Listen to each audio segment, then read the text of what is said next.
نوجوان تھا، عام زندگی گزارنے والا.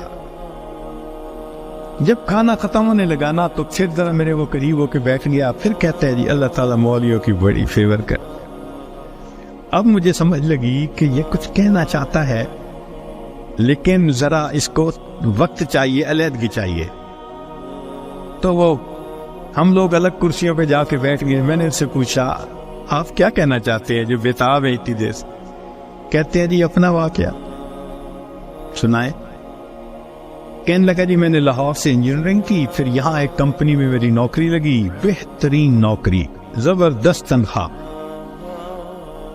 اور میں انٹیلیجنٹ بھی بڑا.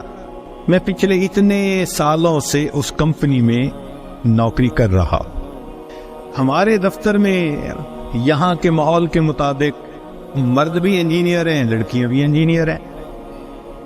تو ایک لڑکی انجینئر جرمنی کی، وہ ہماری کولیگ تھی، اتنی خوبصورت تھی کہ دیکھ کے بندہ سوچتا تھا کہ اللہ نے ایسی بھی مخلوق پیدا کی ہے، اور اس کے ساتھ ساتھ اتنی ذہین اور اتنے اچھے اخلاق والی کہ دفتر کے جتنے جوان لڑکے تھے ہر ایک وش کرتا تھا کہ میرے ساتھ اس کا تعلق جڑ جائے.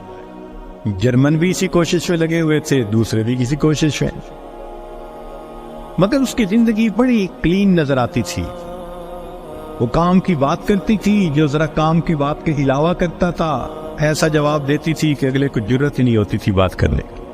ہم لوگ دوپہر کے وقت چھٹی ہوتی تو پھر کھانا کھا لیتے تھے، کمرہ بنا ہوا تھا. ایک دن میں نے کھانا نہ کھایا، پھر دوسرے دن کھانا بھی نہ کھایا. تیسرے دن جب میں نے کھانا نہ کھایا تو اس نے مجھ سے پوچھ لیا کہ فلاں آج کل آپ دوپہر میں کھانا نہیں کھا رہے. میں نے کہا اس لیے کہ وہ میں مسلمان ہوں اور ہمارا رمضان المبارک شروع ہو گیا اور میں فاسٹنگ کر رہا ہوں. اس نے کہا یہ کیا ہوتی ہے؟ تو میں نے بتایا روزہ کیا ہوتا ہے. اس کو تھوڑا انٹرسٹ فیل ہوا، کہنے لگا میرے لیے تو بہت ہی اچھا ٹاپک مل گیا. میں نے بھی کھول کھول کے بتایا فاسٹنگ کیا ہوتی ہے، اور اس کی انٹرسٹ کو دیکھ کے کہا اچھا میں باقی باتیں تمہیں کل بتاؤں گا. اگلے دن پھر میں نے اس سے کوئی بات کی، ہماری بات رمضان شریف پہ چلنی شروع ہو گئی، اور وہ بھی اس کھانے کے وقت میں کچھ دیر بیٹھ کے مجھ سے اسلام کے بارے میں کوئی بات سن لیتی.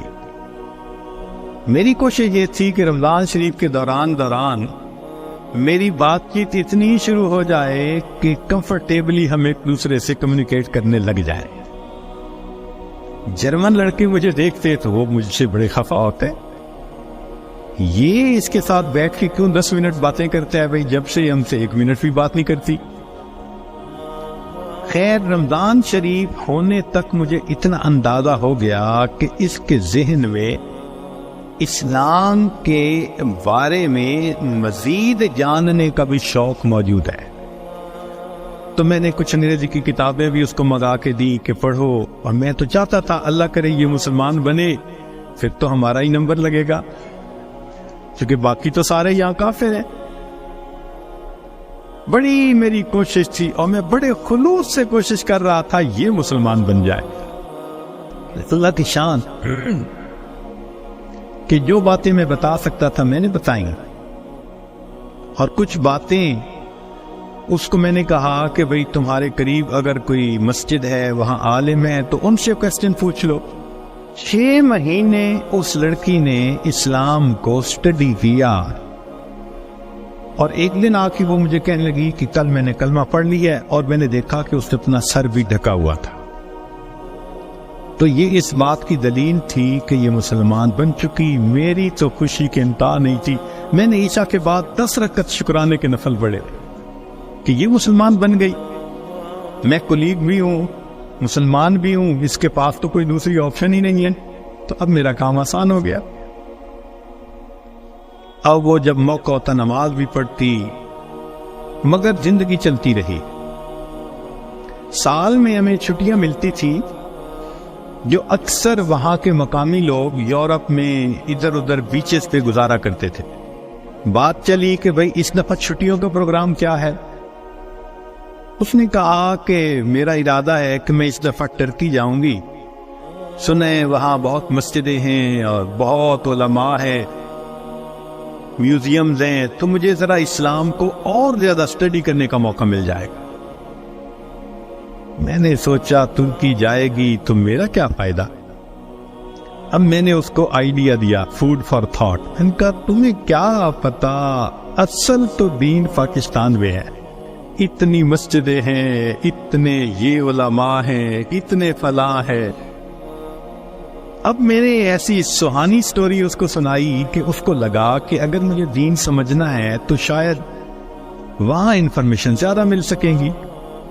اور ادھر میں نے اپنی امی کو فون بھی کر دیا، امی میں کوشش کر رہا ہوں کہ یہاں سے ایک لڑکی آ جائے پاکستان، بس اس کو پھر آپ شادی کے لیے تیار کرنا، یہ آپ کا کام ہوگا۔ امی نے کہا بیٹا بات ہی کوئی نہیں۔ میری بہن ایک ایم اے انگلش تھی، ایک ایم اے اکنامکس تھی، بہنوں نے بھی کہا تو ایک دفعہ لے آؤ اس کو، ہم اس کو تیار کر دیں گے، مسئلہ ہی کوئی نہیں۔ اب میری کوشش کہ کسی طرح یہ سفر کرے۔ 2-3 دن وہ سوچتی رہی، پھر اس نے کہا کہ اچھا ٹھیک، میں نے ارادہ کیا ہے کہ ان چھٹیوں میں پاکستان جاؤں گی، مگر میں اپنی ارینجمنٹس خود کروں گی، تم فلائٹ نمبر بس بتا دو کب جا رہے ہو۔ تو میں نے کہا ٹھیک۔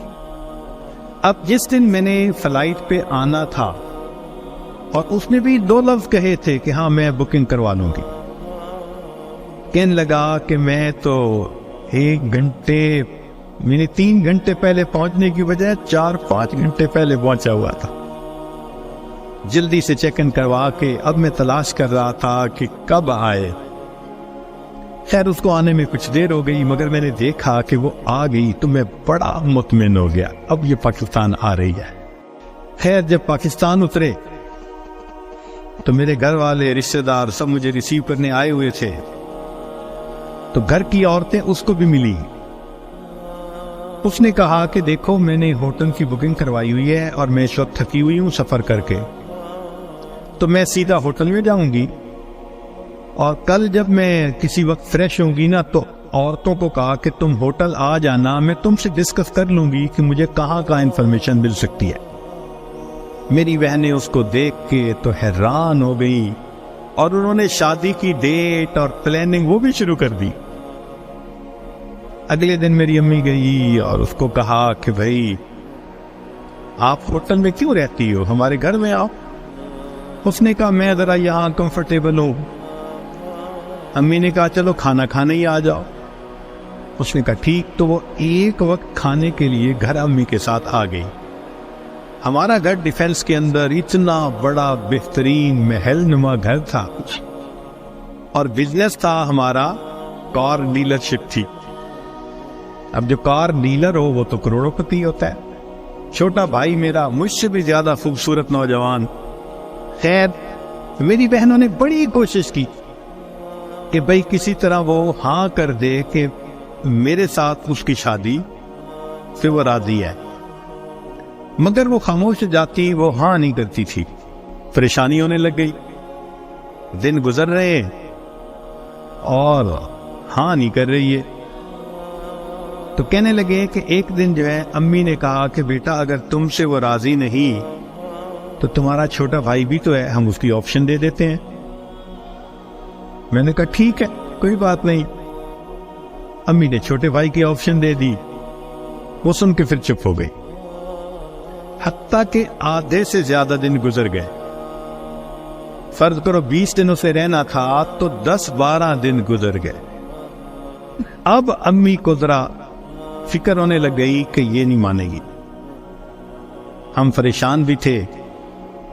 اللہ کی شان ایک دن وہ امی کے ساتھ بیٹھی بات چیت کر رہی تھی، کچھ کہنے لگا میرے ایک چچا ہیں، تبلیغی بندے ہیں، سارا دن مسجد میں پڑے رہتے ہیں اور کام ہی کوئی نہیں ہے ان کو۔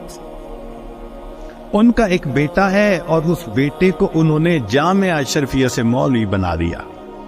وہ چونکہ میرے امی کے قریبی رشتہ دار ہیں، تو وہ نوجوان ہمارے گھر آیا امی کو کوئی چیز دینے کے لیے۔